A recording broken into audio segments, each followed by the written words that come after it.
One. Welcome, everybody, to the Shut Your Mouth Lounge, episode number 309. Addy? Yes. All right, well, there you go. Ah, yes. He spoke up this time, but he gave me just enough time for me to assume he wasn't saying something. Pink! Yeah! Yeah! Yeah! Quick question before we begin the podcast. How long has this fucking bit been going on? Years. It's this, okay. So we're pretty well coming up on, this is effectively, we're coming up close on what is effectively the actual 300th episode, right? Yes. Because, like, the first 10 were not, like, I was there for those, but they weren't really this podcast. They just featured whatever people I could find. Like, it would not be up until, like, I don't know, episode 15 or so that it formed into the Alex, Addy, and Pink cast. And, yeah, around that time would also be whenever it was like, okay, well, who does the intro? And I said, I'll do it, fuck it. And since then, it's just kind of been like, what, that Alex does it, because whatever, he just does it. Every now and then somebody else does it, but it's very rare. I don't know who the fuck does it when I'm not here. Presumably a ghost. Yeah, we play on recording. We just play back a recording of you. Yeah. Yeah. I was gonna say we play back a recording of Mike, not even you. Just Mike doing the intro.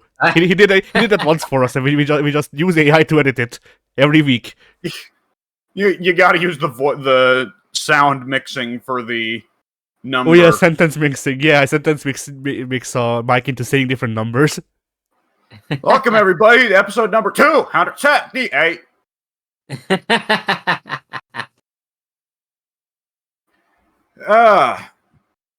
All right. Oh, shit, this is 300 episodes. How many entertaining ones do you think we've made out of that 300? 2. At least 3. All right, Addy guesses 2, Pink guesses 3. You know what? I'll guess 4, which leaves Pink in the middle. Now, if we round up, I'm right, and if we round down, Addy's right. Pink, you lose either way.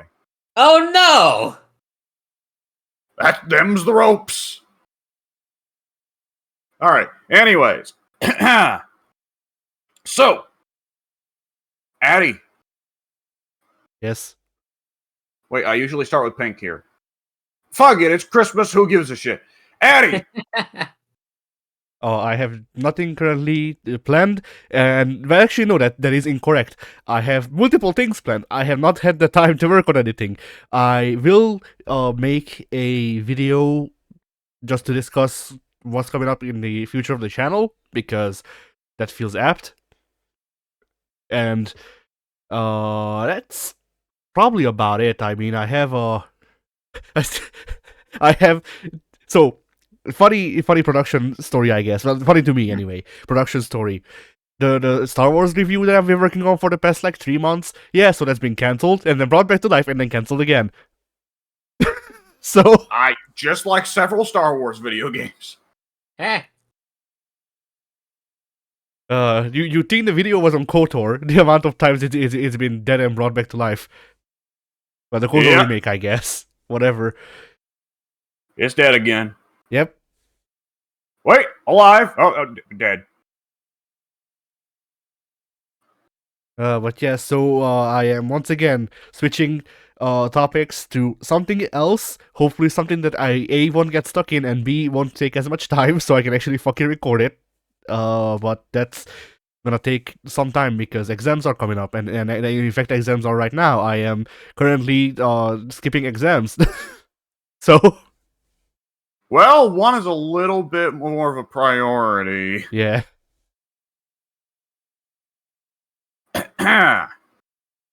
And Pink. Yes. Channel. Doggo. Yeah, he's doing it. He's doing the things.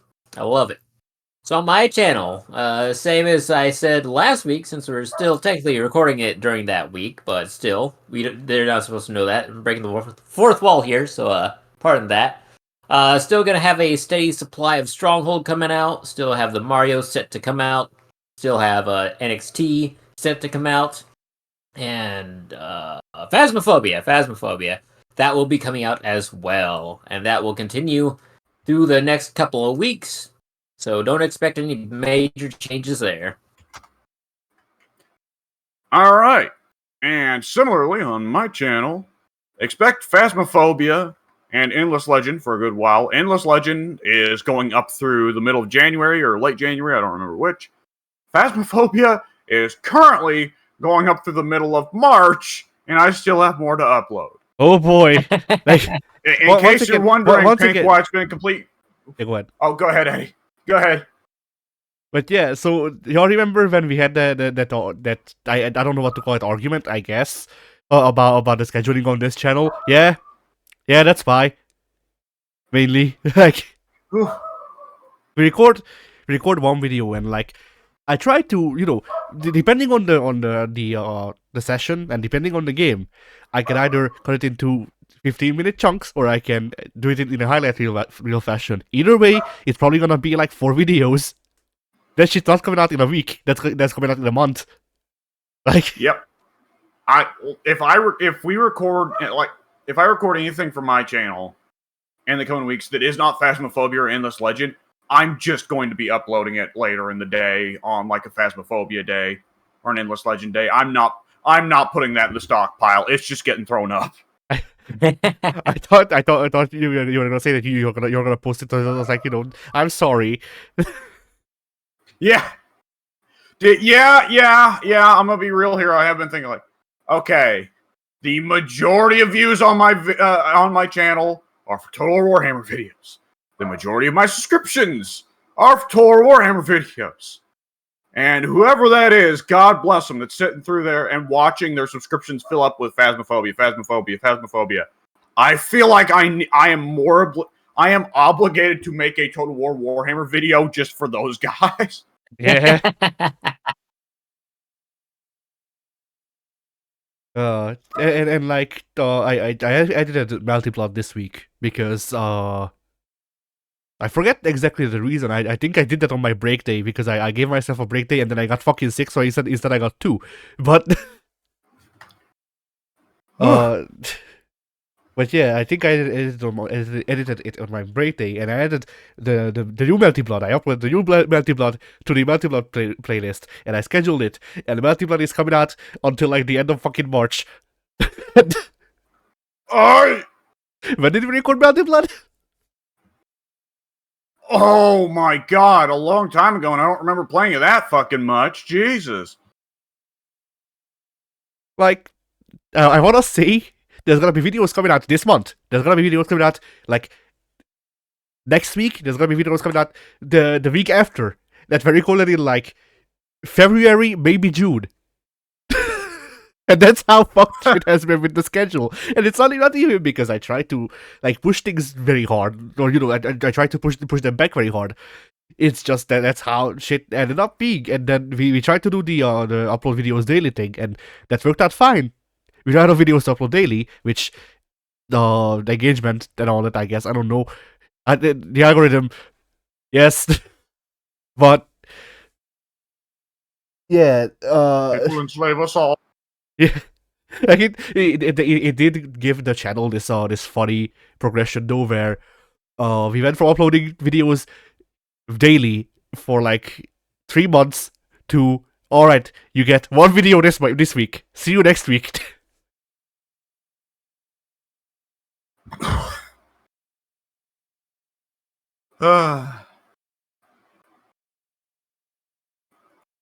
So yeah. And like Alrighty. Even now, I'm pretty sure we don't have a holiday special, and I have nothing scheduled for the holidays. So we actually. So here's the schedule for this week. On Christmas Day, Merry Christmas, everyone! It's Danganronpa. Ah, right, I did that.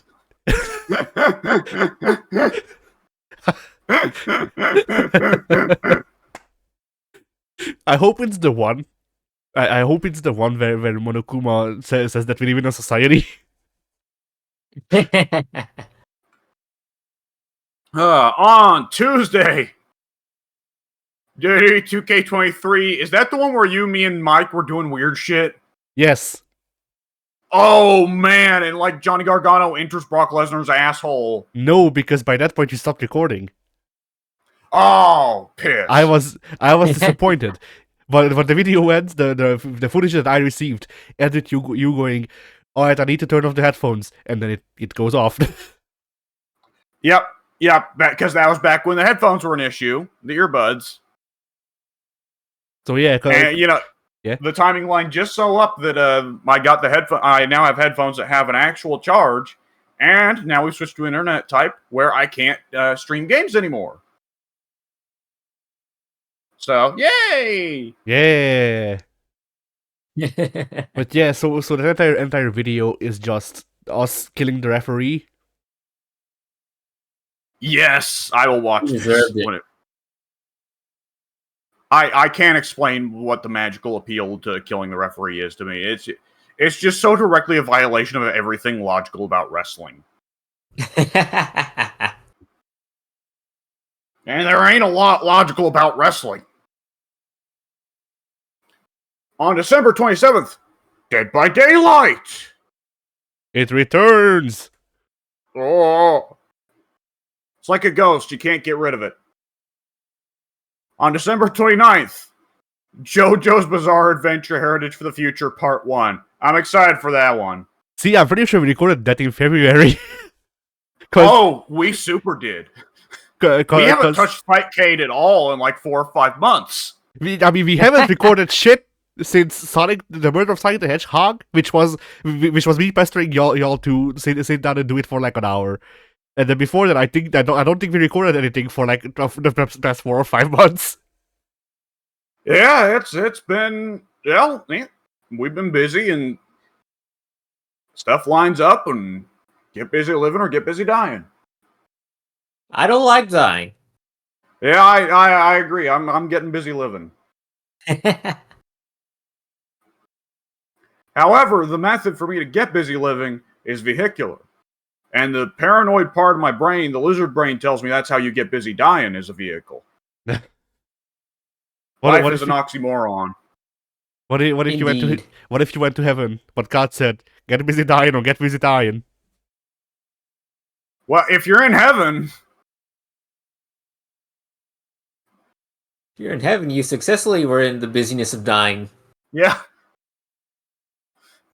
Like, God says that and then immediately puts like a badge on you, like, you did it! No. God says that, and then you have to die again. But it can be suicide because the Bible doesn't like that or something. I forget. Well, if you've already died once, there's not a lot of fear surrounding dying. But yeah, your mission is to die, but suicide is banned. That's an important part of Warhammer lore, by the way. Dwarfs. Anyways. So, the topic we were thinking, we wanted to come up with a Christmas topic, but we couldn't think of one because we've already done a lot of Christmas questions on a lot of Christmas specials. However, we do have another topic. What is the stupid thing that you have loved the most for being stupid? What work of fiction? What have you loved most for being stupid? There we go. That's a better way of putting that. There you go. That's the video title. What have you loved most for being stupid? All right, obvious answer for me, Kingdom Hearts. Okay, yeah, that's fair. Though I would say, well, that gets into a thing of like, does the game design have to be bad? But my answers wouldn't have had bad game design either. They're also deliberately stupid. But like, they play like fun games. Yeah. Like Kingdom Hearts. Whew. Yeah, I have a lot of these. I have Kingdom Hearts, Revengeance. I don't know if I'd call it. I don't know if I'd put Metal Gear as a whole under here, because like sometimes it can get There's better. definitely parts. Yeah, there's definitely parts, but it's not all of it. I only try to think of things that are like just here's the dumb shit. Also good gameplay maybe, but here's the dumb shit. Yeah. Sengoku Basara. I mean, just anime in general. Honestly. Like there are stories told in anime that aren't dumb. They just also don't tend to be the ones that I follow. You like the dumb. Yeah. Hmm. Let's see. What else?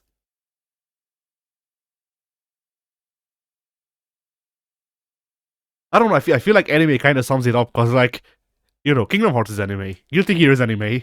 Tengoku Basara is very fucking anime. Like, Yeah.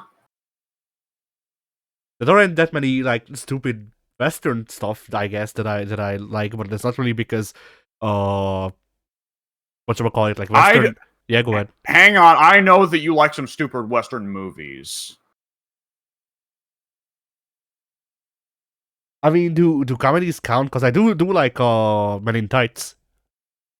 Some comedies are definitely stupider than others. Yeah.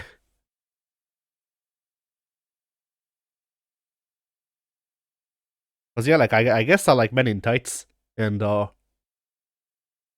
don't know. Something that I have found out recently through research. I actually had to do research. So No. superhero movie. Yes.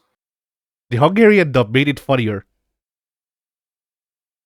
I've heard that happens with some comedies. I mean, there's definitely some big examples in history of like things being made way better by the dub or the translation. Final Fantasy VI, notoriously, is not really considered that special in Japan, but in America, it's frequently argued to be the best Final Fantasy.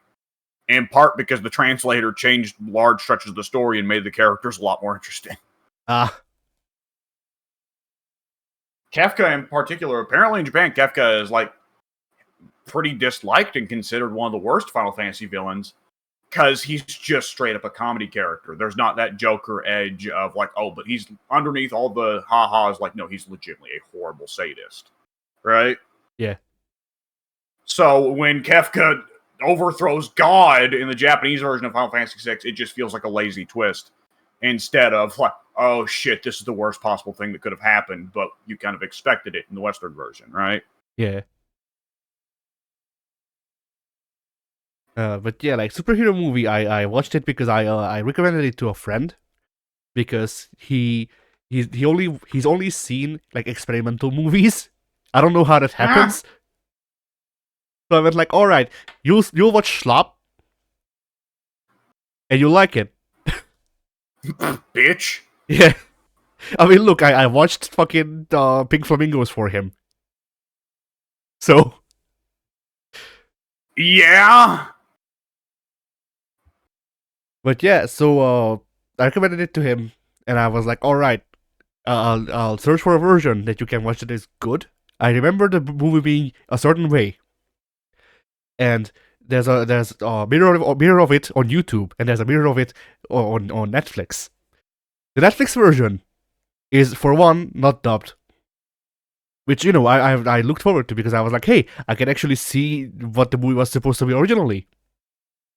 And well, for one, it's a lot blander. I mean, like, it's one of those things where, like, I didn't understand all of the criticisms that were raised against superhero movie because I had a different experience, as it turns out, because the script in the Hungarian version is better. And it's mostly the same movie, but the jokes are structured better. Sometimes they just change that jokes completely, and it works better because they actually thought about shit. Unlike I guess the original writers.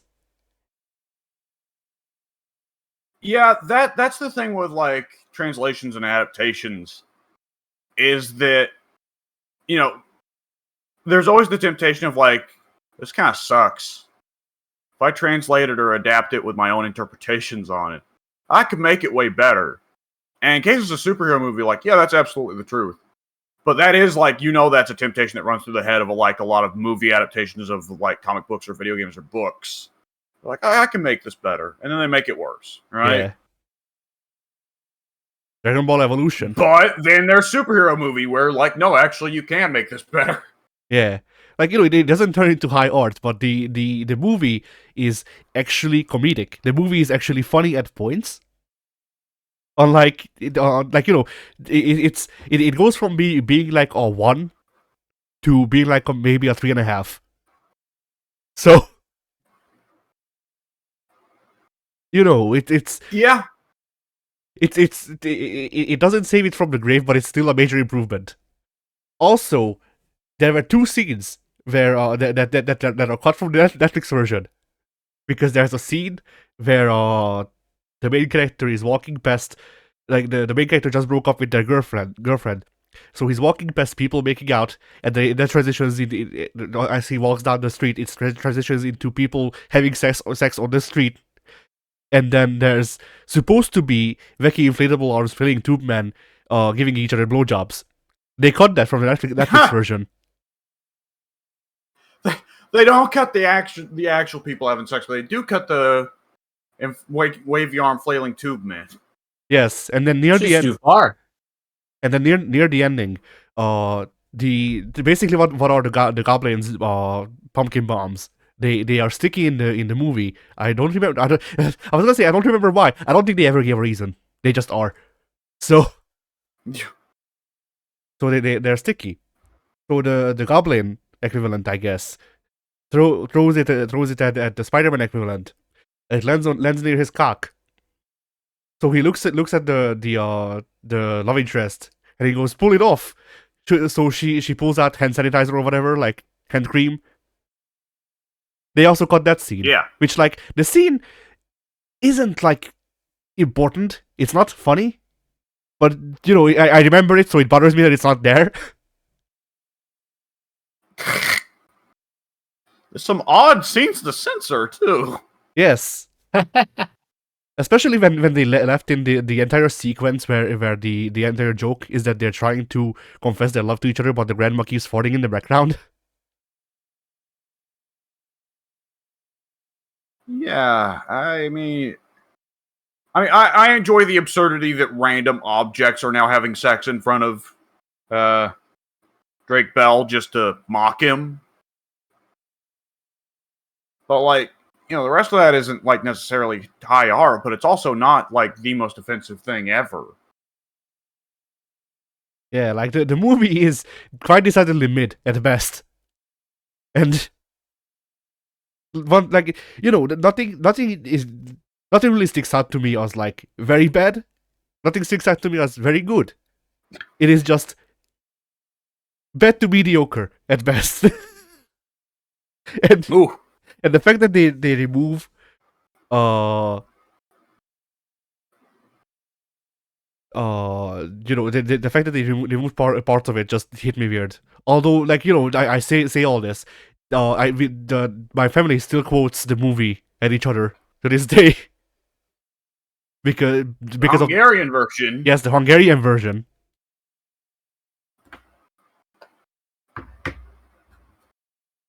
That's different. Yeah. But yeah, anyway. So Alright, Pink. Yeah, Pink. All right. Sorry, I was trying to figure out how to undo something on my phone. Have you tried One of throwing it the, at a concrete brick? That's a good solution. One of the options in my head just now was Gravity Falls from Disney. That show, on its face, with a lot of the things they throw into it, is stupid as hell. But they worked it in a way where it's so stupid it goes back from being stupid to being good again. And they did that with very careful expertise, and I commend them on that.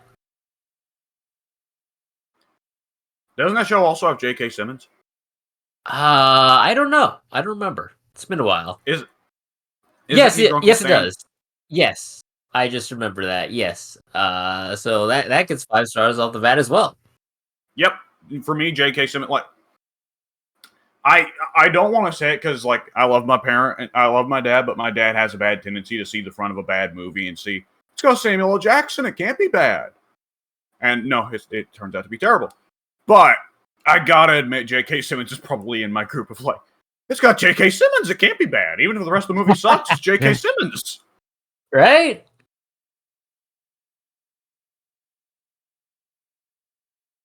Like, I haven't watched Invincible past the first episode, but I love playing Omni-Man in Mortal Kombat because I'm playing with as J.K. Simmons. It's J.K. Simmons in Mortal Kombat. It doesn't get any better than that. Yeah, I still need to send you the If- video. I still just to send you the video of someone modded Omni-Man, so when he blocks, he does the pose. Oh, yes, I've seen that. Yeah, important.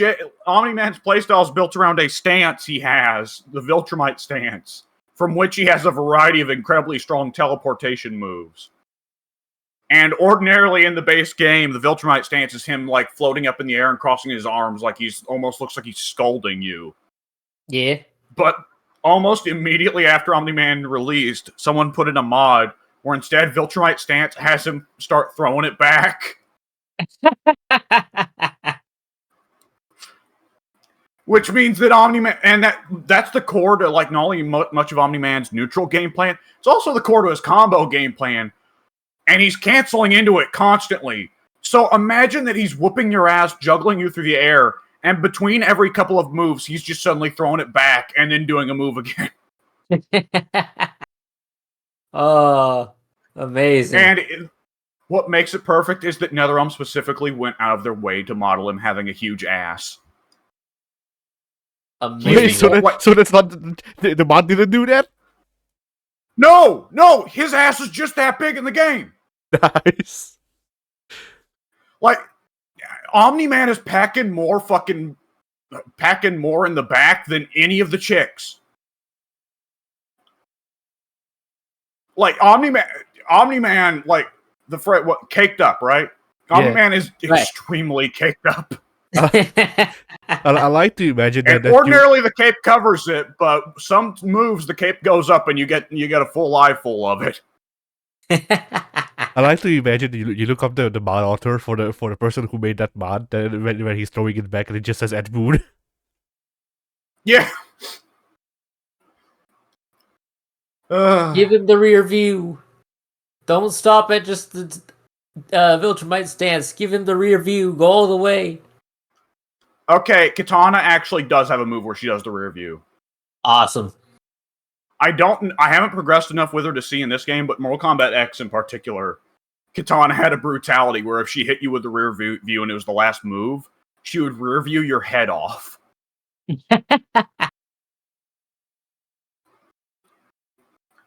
All right. Oh man, Melina had a brutality in Mortal Kombat X where she would she had a move where she would like go into like almost a position for a code red, right? Yeah. But instead of going forwards into a flipping powerbomb, she just falls backwards and her ass lands on your head. She also has a brutality in Mortal Kombat X where she does that and your head gets squished under her ass. Amazing. I love Mortal Kombat. Mortal Kombat's a good pick for my stupid franchise of choice. Let's get back to yours, though. Let's see. Are there anything else? There's got to be some comic picks. There's got to be Great some Lakes comic Avengers. picks. I'll Great. throw them out. Ooh. Throw them out to the ring once more. Just to There's skill a- some there's a- action a couple episodes ago.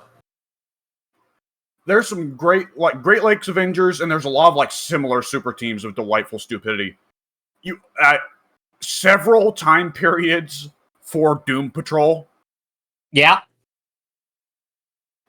Fucking Next Wave. Do you remember Next Wave? Barely.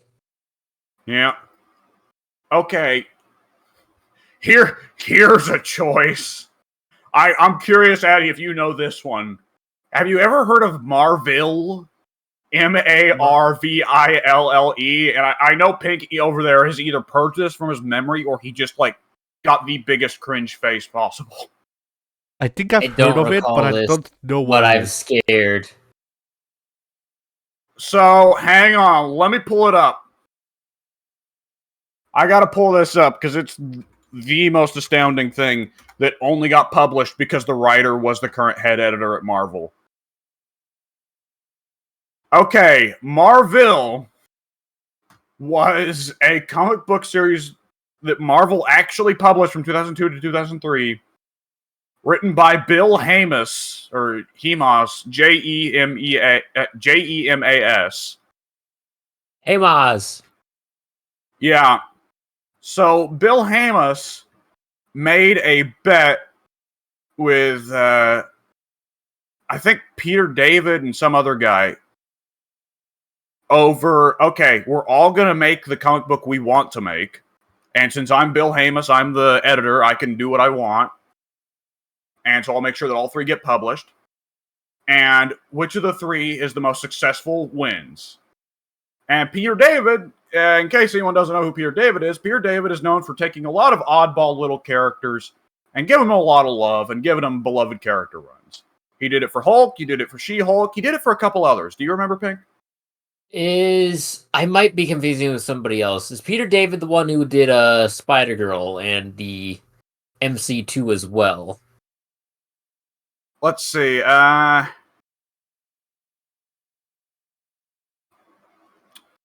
just looking at his Wikipedia page, he's known for his runs on Incredible Hulk, Young Justice. Oh, right, he was the Young Justice guy. Supergirl, Captain Marvel. Oh, he did the Genus Vell run of Captain Marvel. Okay. So, I don't think so. I need to look that up, because I'm definitely confusing him with somebody else. I'm looking up Spider-Girl. Oh, okay, which Spider-Girl? Because there's fucking 8 of them. Mayday? Yeah. Okay, let's see. She was created by Tom DeFalco in What If, but I assume we're not talking about that. Yeah, MC2. Who wrote her in MC2? Oh boy. Alright, well, Wikipedia is not being very helpful for this. Okay, maybe I'm right, and they just don't put that under his name, because I looked up Spider-Man 2099, which I thought was written by the same guy who wrote Spider-Girl. And you know who wrote that? Peter David. Peter David. Yeah. So, yeah. I think I'm thinking the right guy. I just have it all confused and whatnot and conflated. And plus, Wikipedia is not helpful. No, it's not. It's not really that great of a comic book writer database. Yeah. But yeah, Peter David, wrote several very popular, well-liked comics. And he was a very, Peter David's that rare kind of comic book writer who has a lot of love for the characters and tries to be very faithful to them. And take the characters in directions that give them depth, but, at the same time, still very faithful. A rare comic book writer when most of them are trying to, kill off half the cast and make new supervillains that don't stick around, and then once the run ends, everyone they killed gets brought back from the dead. Yeah. And hey, Civil War 3. But Bill Hamus's idea was Marvel. It was supposed to be a satire on the comic book industry conventions and trends. Okay, should I just read the Wikipedia summary here? Probably. In the year 5002, Ted Turner and Jane Fonda, who I'm pretty sure were divorced by the time of the writing of this book, have a son named Kal AOL, a pun on Kal-El combined with AOL, which this was 2002. So remember that it was still irrelevant, sort of. AOL was still a thing. They send him back in time to the year 2002 to save him when they believe a meteor strike will destroy the Earth.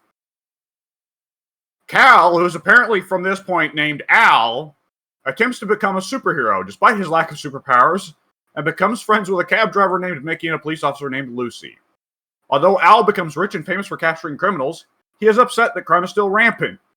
In the year 5002, the world was not actually destroyed, and Ted Turner sends the time machine back to Al so he can come home. Instead, Al uses the time machine to travel to the dawn of creation and meet God, so he can determine the meaning of life and the nature of morality so he can be a proper hero. At the dawn of time, they meet a man named Jack, who is ambiguous as to if he is actually God or not. Jack takes them through the creation of life on Earth and into the Jurassic period, and into the evolution of first human beings, as nomadic hunter-gatherers led by Wolverine, who is stated to be the first human. Ah, yes. Along the first man and woman, Bob and Eve. This is making me hurt on the inside. And if memory serves, Wikipedia doesn't say this, but if memory serves, they also say that Wolverine literally evolved from a Wolverine, which is why he's called Wolverine. As Why been is he thrown around immortal? multiple times throughout history. Why is Wolverine Like- immortal? Why is he a mutant? So Wolverine is not only the first human, he also inherently means that humanity evolved not from monkeys, but from Wolverines. Small, like, are Wolverines rodents? Mustelids. Mustelids, yeah, we evolved from mustelids. Where'd the thumbs come in? Along the way, Jack/God, and I have to assume that Jack is supposed to be Jack Kirby, discusses with them the means behind which life evolved in this manner and why, among other philosophical concepts, and the characters come to the conclusion that God is responsible for engineering life and guiding its evolution. Jack explains he is showing them these events because World War III is going to happen, and he wants them to understand the nature of war so they can work to prevent it. In the year 2002, Cal AOL pitches his story to the head of an unspecified comics company, framed as a recap of the events of the comic, though several things Cal AOL mentions did not occur. The unseen editor likes the story, but refuses to turn it into a comic because he believes it will not sell to mainstream audiences. Issue number 6 ends with an open letter from Bill Hammis discussing his experiences with publishing the comic and announcing the creation of a new Marvel imprint, Epic Comics. Issue number 7 does not actually contain any story content and is a submissions guideline book for creators on how to submit their work to Epic Comics. The Cal AOL goes back to Jack. He goes, yo, what the fuck, man?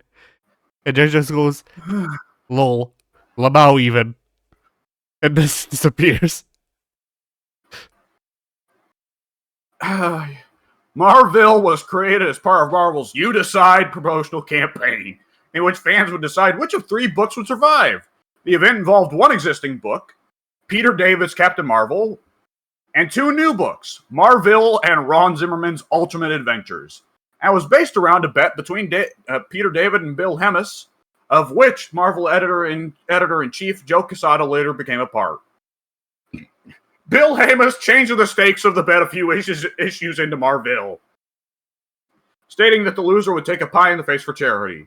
Despite this, when Marvel and Ultimate Adventures ended fairly quickly, while the rebooted Captain Marvel would last 25 more issues, for a total of 60 issues when combined with the first run. And it does not seem like anyone took a pie in the face. Unbelievable.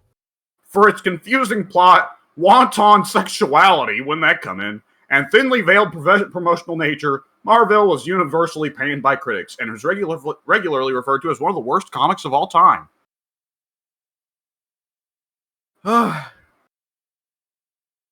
So there you go. That's my favorite stupid thing in comics. It's beautiful.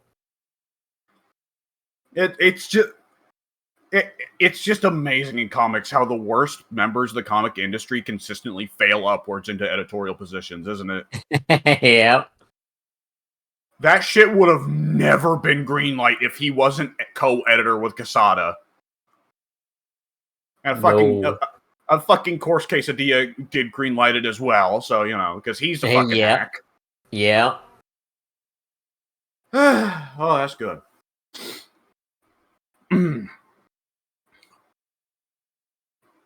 All right. Did you have any others to throw out, Pink? Nothing comes to mind right now, so I'm thinking I'm good to pass the baton on to you. Okay. The reason I thought of this topic to pitch it to begin with was I have just recently tried the Earth Defense Force series, and my god, it is amazing. You just take an M16, you mow down hordes of hundreds of ants, giant ants, with your M16. Sometimes you get to call in a giant robot suit. Sometimes you got a jetpack. The voice acting is terrible. Deliberately terrible. George was eaten! Eaten! For some reason, the characters in game refuse to call the ants or the other bug enemies you run into bugs or ants or spiders. They call them monsters. You get to see the aliens. The aliens are frogs the size of buildings that walk around on 2 legs. Do they sing the "Hello My Baby" song? No, but the characters in game not only never acknowledge that they look like frogs, they repeatedly say they walk around on two legs and they have mouths and eyes. They look just like us. I don't know if I can do this. They look like just like us. A I mean, level will start and there's I a guess giant UFO and it shits out hundreds of tiny UFOs that just fly everywhere and you just gotta kill them all. Where has this game been all my life? Japan. Exactly. That's what makes it great. Like, Isn't this the 12th game? this is Earth Defense Force 5, which apparently is not the 5th game in the series. Like the 8th. Because yeah, like I remember. Yeah. One of them was made by Ukes. Yeah, it was. You had to shoot giant Triple H. He walked around on two legs and had eyes and mouth. He was just like us. No, see, that one they go, he looks nothing like us. My God, what an abominable abomination. This thing should not be. Kill it now.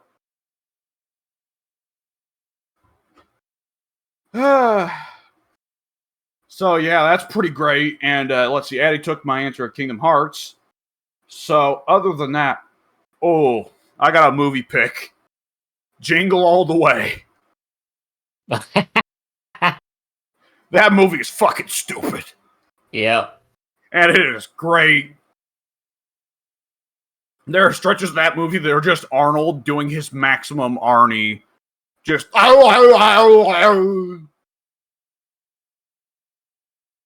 like, there's, when he puts on a fucking jetpack, which that was a twist, let me tell you, I didn't know about that part.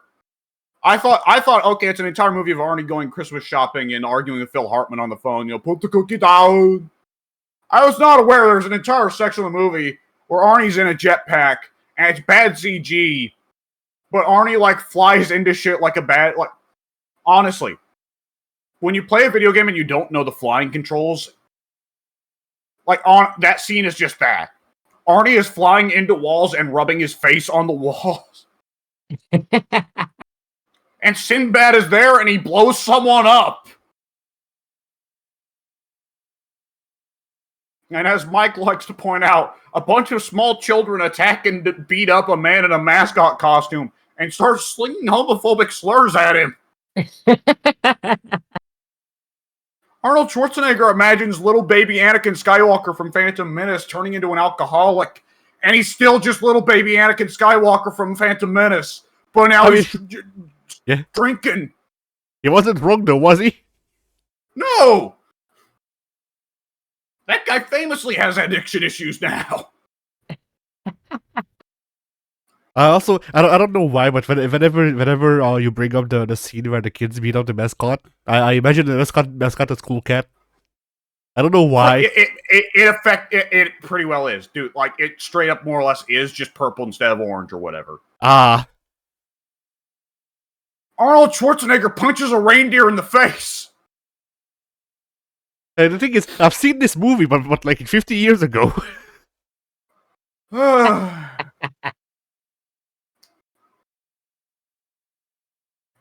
I love stupidity. We should all be more stupid. I don't remember, but is it Jingle All the Way the one where he's looking for the toy for his kid? Yeah, the Turbo Man doll. Yeah, see, like my immediate thing was like calling him Super Duper Man, and I don't know, like that was definitely used as a parody in something, but I don't know what. There was around that time a lot of parody Superman. Like, there was also like the Mystery Men movie with like Ben Stiller and William H. Macy.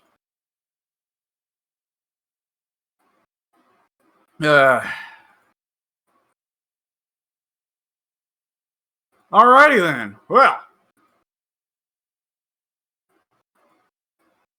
what do we do now?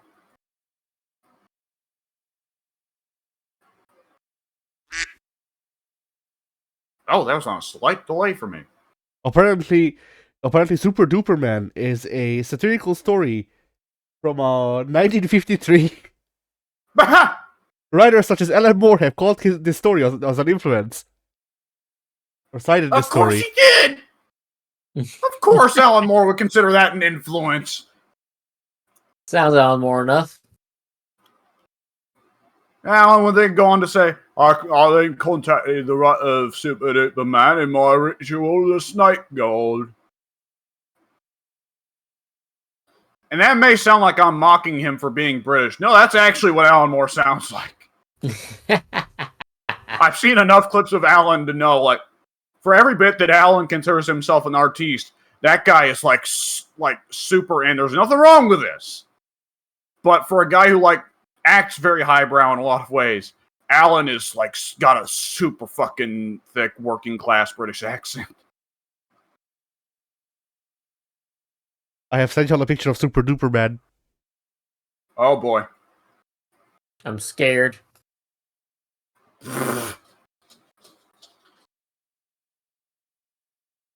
Is this just Homelander? I mean, maybe? That's just Homelander. Little symbol thing says good housekeeping. No, No, it says good good housebreaking. housebreaking. And it's like all super ads for his super products. He's like, yeah, he's just Homelander.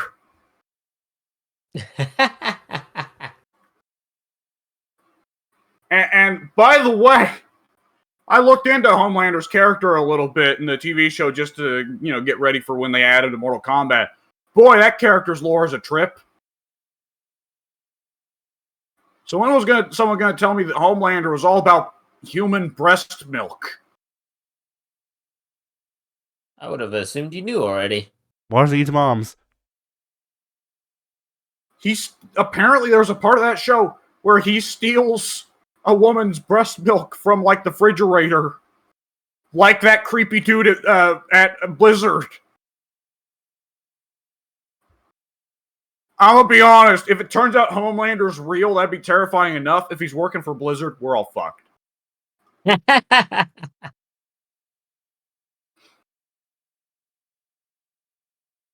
Oh god. I was almost ready for you to, Addy. I was almost ready for you to post Toriyama's stupid fake Superman. What was his name? Oh, I don't say Goku. I don't. No, it was Reddit. No. Raditz is the lame. Like, what's the lamest Kryptonian Superman's had to fight down the years? That's Raditz. Come on. Like the Zod minion that nobody remembers. There you go. That's Raditz. There you go. I write in Toriyama Superman and I get a picture of fucking Goku, I swear. I mean, he is. Well, He is, but like still. Like Goku Sour is probably Man. the most Sour Man, right? Who doesn't even have any powers, but someone made a really quality version of him from Mugen for some reason. Here's a picture of We'll Sour add Man him from to Pink. Fighter Z. Oh yeah, there we go. I love him. I fucking love Toriyama's art style. I especially love stupid old original Dragon Ball bullshit like that. That is pretty incredible. If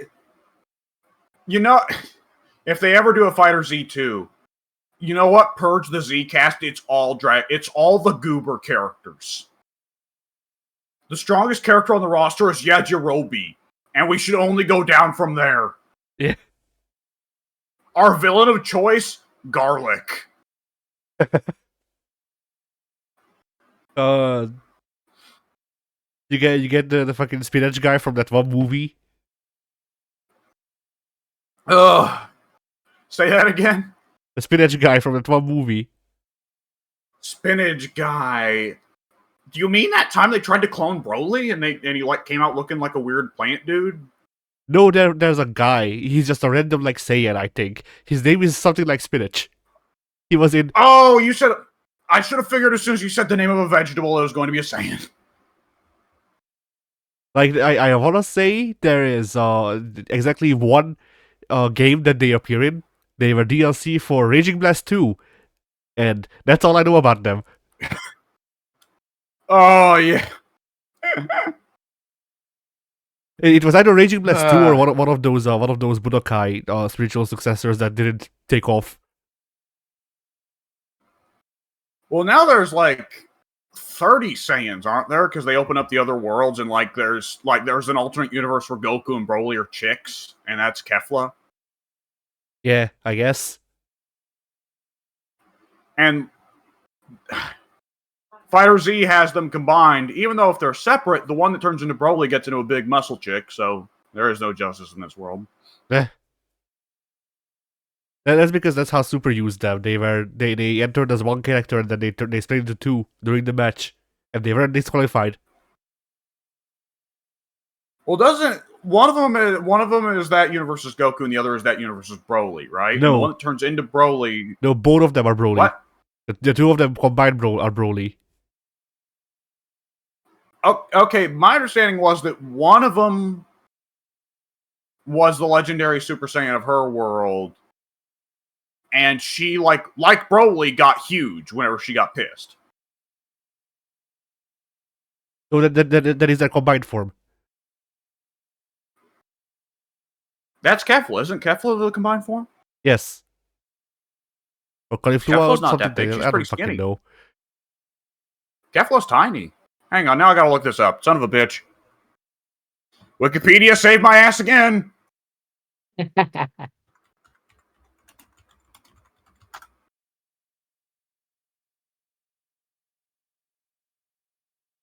Okay, cauliflower and kale. Okay, now I need to... Okay.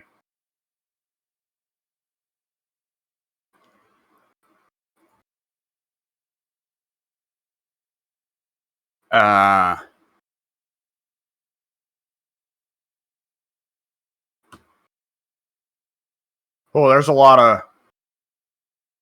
How many... Dragon Ball has expanded massively in the last couple of years. Can I just go ahead and say? Yes. As you know, I went into Super going, hey, I'm gonna pay attention to Dragon Ball, and then Jiren got introduced, and I went, fuck Dragon Ball, and I've been there ever since. Okay, I was right. One of the chicks. Okay, so hang on. Let me get these pictures. Let me get just for comparison. Here's Kefla when she's Super Saiyan. But when they split into Kale and Caulifla, here is Caulifla's Super Saiyan form. One of them is Broly, the other one is not. I think it's supposed to be that Kale then is that world's Goku. Or maybe I'm getting the names mixed up. Anyways, one of them is that world's Goku and one of them is that world's Broly. But the combined version is the one they keep using, even though she's tiny, and that makes me sad.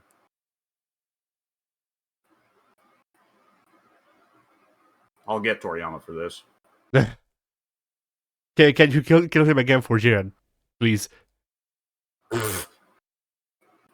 All right. So, Addy? Schoolwork. Hey, pals.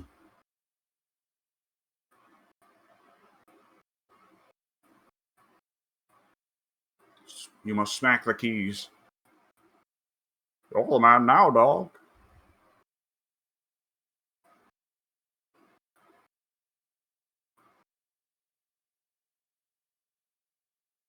You know, as individual scenes go, I could also make that for a stupid pick. You're the man now, dog. Oh yeah. Oh yeah. Now to say that, I actually have to bring up two other things before we end the podcast. just as notes. Do they both involve Sean Connery? No, but they could. Well, one of them could. The other two stupid things that I remembered during the podcast that I forgot to talk about during my segment were Soul Eater, which, yeah, and JoJo, which, How did I fucking forget JoJo? I just went and added JoJo to my Steam wish list. JoJo is like JoJo has that one character, that one arc or one character where every episode that they're in is shit, and then the rest of the series is really good.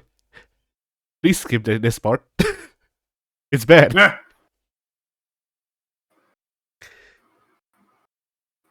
But yeah, like the problem is that because of shit like this, I can't recommend y'all to watch JoJo because like I really enjoyed watching JoJo, but I would need to note, hey, skip episode 26, and then you would either ask me why, and I'd have to tell you, or you just wouldn't, and you'd find out. I mean, I've read the plot summary. Something tells me it's going to be like every other anime where it's like, okay, I'll play a game and just try and figure most of the story from there. The games don't do a great job. Well, no, that depends. The Capcom one does a pretty good job of representing stuff that happens in the anime for part 3, but the other ones not really, because Eyes of Heaven has its own story that Araki wrote, so it's technically it's like this close to being canon, and All Star Battle R is a What If series, I guess. The story is more or less. Yeah. But yeah, I guess with that we can call it a podcast. Bye. Boy.